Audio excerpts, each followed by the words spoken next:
Asato ma Satgamaya Tamaso ma Jyotirgamaya Mrityurma Amritam Gamaya. Om Shanti Shanti Shanti. Checking. Mother, take us from unreal to real, from darkness of ignorance to the wisdom of light, from death to immortality. Om, peace, peace, peace. Welcome, dear devotee. Today we're going to talk about what we just now prayed, unreal to real. What is real? Truth is real. The importance of truth is from silence. And the importance of silence is what defines the meditation. Remember the earlier definition we spoke about. You will not find it in any book. It came into my meditation. It is a journey. Meditation is a journey from being alone to be alone. Aloneness inculcates silence. Though alone, you could make a lot of sound for yourself, but soon you would be seeing. Even if you're in sickness and pain and misery, you notice you're screaming or you're paining, and in the pain you may be making sound, but soon enough, you fall asleep. You go off to, maybe you faint out of pain. You go into silence. Supposing two people are fighting, husband, wife, friends, whatever, or two children, you notice eventually from that confusion of the sound breaks into peace, which is silence. The absence of all commotion, confusion is silence. Absence of sound, as it appears to you, is silence. Try and understand this meaning of this silence. If you can comprehend this meaning, your life will be not only just peaceful.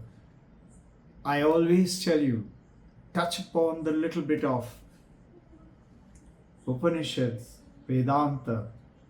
This is Mandakya Upanishad. It's talking about Jagrat is like all of us are awake and straight. And then Swapna in the dream state. Now in the Jagrat and in the dream state, we are moving around. There is movement, meaning there is vibration. Vibration meaning there is sound. Isn't it? But when you go to deep sleep, in deep sleep, there is no sound. You're absolutely no thoughts, no mind, no memory. But when you wake up from the deep sleep, you say, I had a wonderful sleep. The only thing present is the consciousness. Now, when you're compulsive in nature,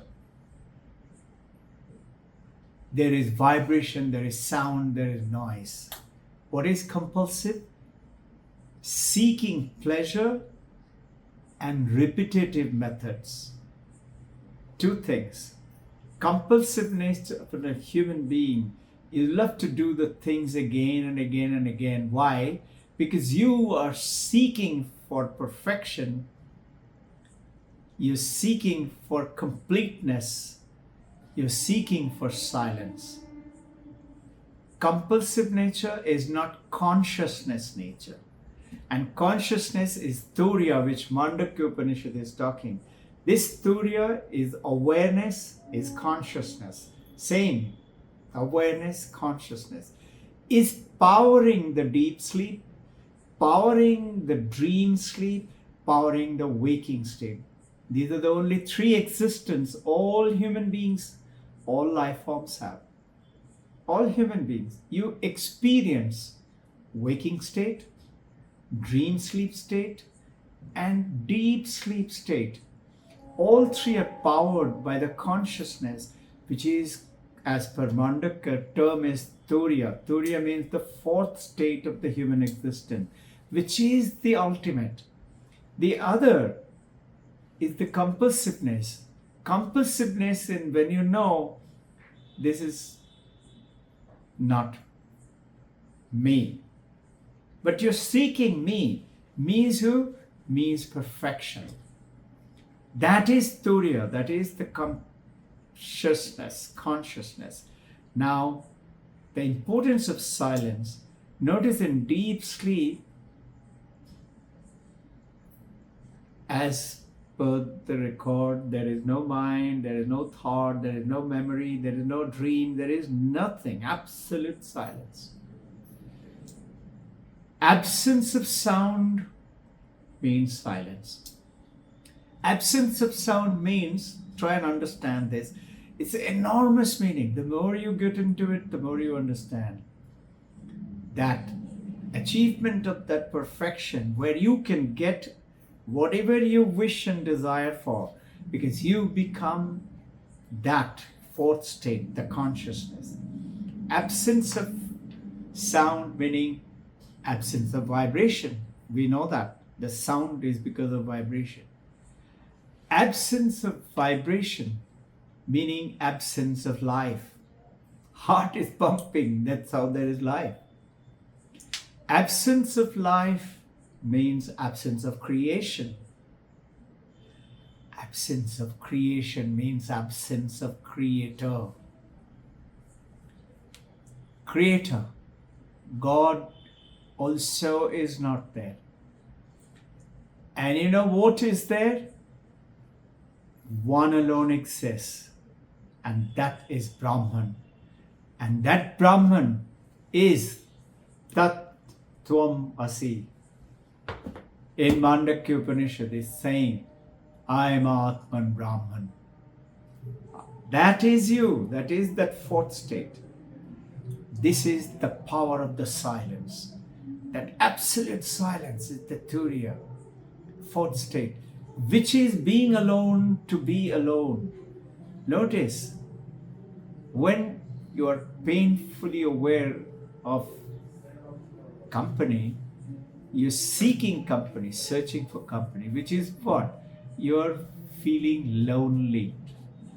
Loneliness. Loneliness is boring. Why are you lonely? Because you're bored with your own company. That's why you feel lonely, isn't it? Think for a second. Being lonely meaning you are bored with your own company. Being alone, I love to be alone. Who is that I? All of us do, sometime or the other. That means you love your own company. And just imagine, if you are bored with yourself, what will happen to the other people who come in? Why do the marriages break up? Marriages break up because one bored girl is looking for a company to get married and have friend, and one bored young man is also looking for company and to get married.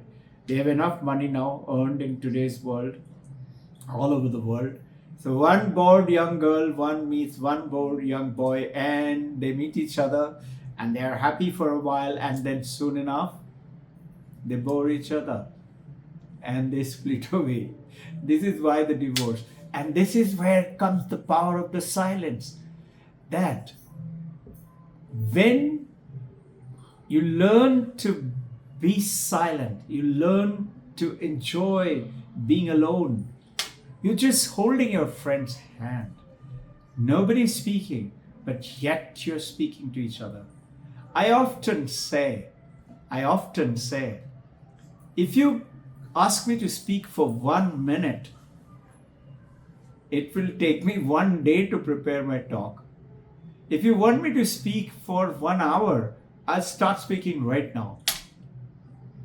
So the shorter the time, the longer the preparation. Now learn to speak less in your life and yet express much higher quantum of the message that you're going. These 5 elements on this universe. The air. Notice the air has its own sound.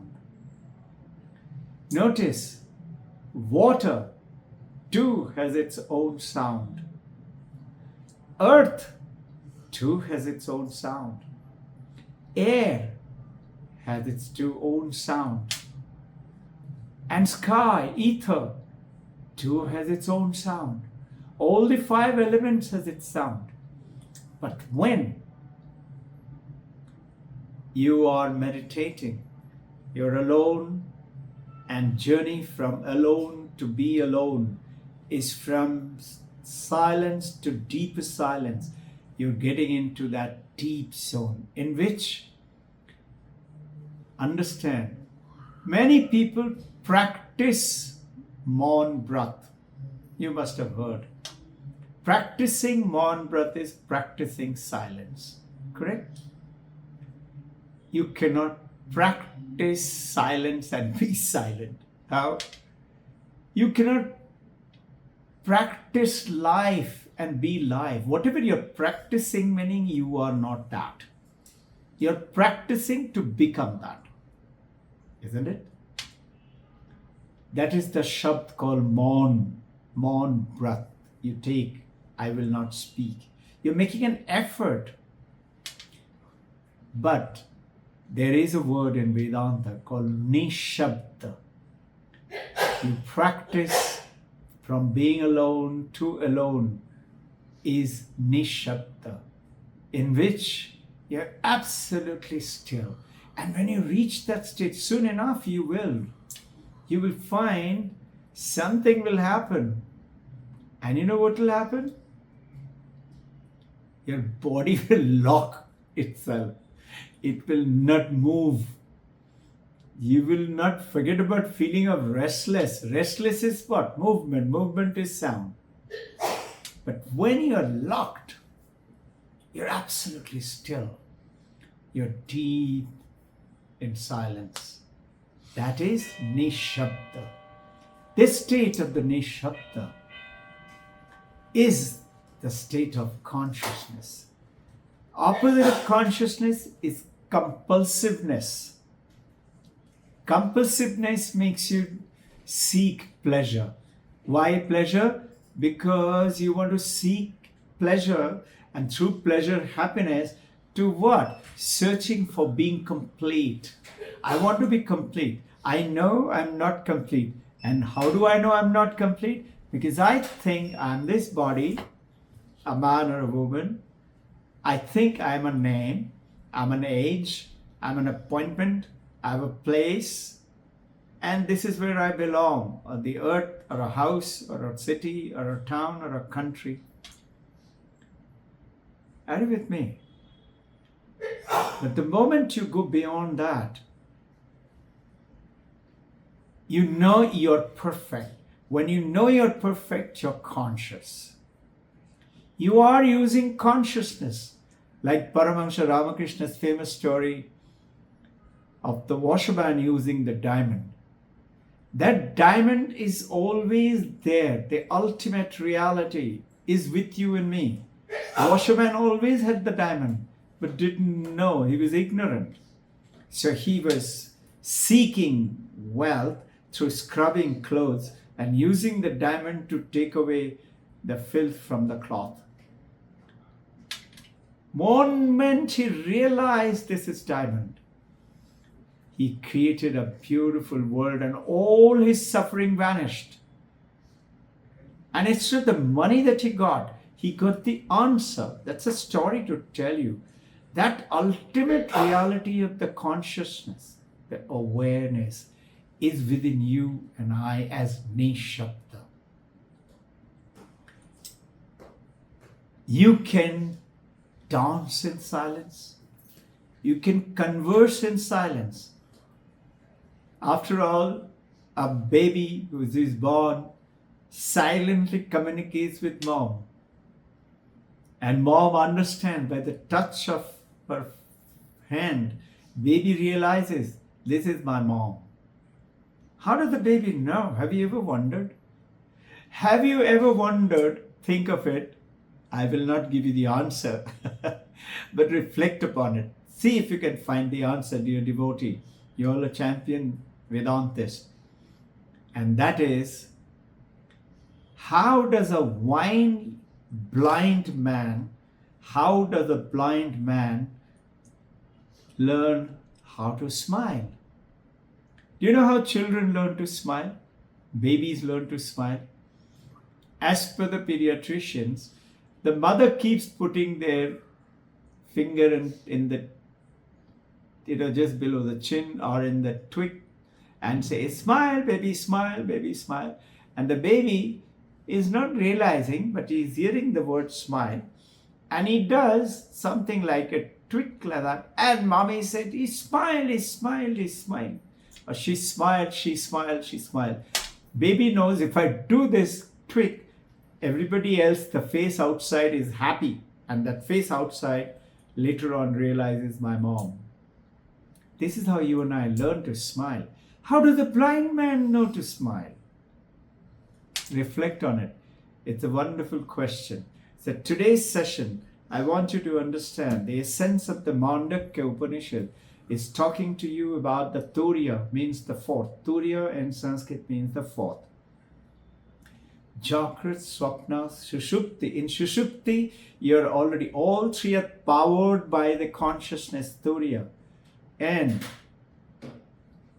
in deep sleep, you're absolutely without memory, without thoughts, without mind, without dream, without anything. But you deeply rested. This is why journey from being alone to alone is journey from sound, from noise to being silent. And this is where the happiness lies. We try to seek happiness through compulsive nature, which is traveling outwards, outwards, outwards with the five senses. Go and get the world. Have you realized? Your eyes, your ears, your nose, your throat, your touch. You're going out. The world comes to you. And through these five senses, through the five instruments of the senses, meaning I see a mountain. The mountain doesn't enter my eye. I will go blind. But the light falls on the mountain. Tiny, tiny particles of electrical discharges from the light creates an image onto the optical lens. Optical nerve sends to the brain. Inverted image of the mountain becomes straight in the brain. And from the brain it goes to the mind. If the mind, either 1, 2, 3 years old, does not know what's a mountain, will ask mommy, daddy, what is this? Hey, Kai. This is how we get onto this world around us. But understand that is going outwards. And we are seeking pleasure out there. And we think that by doing that, I will become complete. I don't become complete by going outwards. I become complete by becoming silent. And that's going inward. Meditation is a journey from being alone to be alone. And aloneness comes in silence, being connected from compulsiveness to consciousness. This is a nice discovery for me. Notice, a tiger is silent. All are ready for action, just ready to pounce, but it is silent. A snake just before strike is silent. Silence is charged with action. And that consciousness which is silent, it charges your dream sleep, your awakened state. The whole world is functioning because of the consciousness. You cannot experience the world unless you're awake and conscious. If you are unconscious, if I'm in coma, whole world vanishes for me, isn't it? Unconscious vanishes for me. So the consciousness has the powered up, filled with action. And what is it? Whole universe is created by this consciousness, which is what is the Vedantas telling, that Tat Tvam Asi, you are that. The moment you realize with the journey of alone to aloneness, learning to be silent some time of the day, absolute still and silent, you are now packed for action to create whatever you want with the vision, visualize, create it by imagination, and you just see nature will work for you and come down and give it to you. Many people will say these are repetitive words. Yes, I'm trying to get to you to the Upanishads, of the message of the Vedanta and the Upanishad. It is you. I am Atman Brahman. Tat Tvam Asi. Aham Brahmasmi. Prajnana Brahman. That Brahman is Ishvara. Prajnana is consciousness, is Brahman. All of them mean only one thing, that you are that. So create your world. By, of course, you have to do Abhyasa Yoga. Practice every day. Learn to be alone. Learn to be still. And just by being still, what's going to happen? You'll be amazed. This nature, that power from within you, which is inside you, that diamond is inside you, will come out and you will get a message. And suddenly, you will say, wow, I could do that. And there creates a world. Now look at it. I often talk about, let's say, Mahatma Gandhi thought about independence, dreamt about independence, visualized. Vivekananda in 1901 predicted within 50 years India will be independent. Nobody believed him. No chance of independence in 1901. But 1947 we got independence. Just 46 years from that time.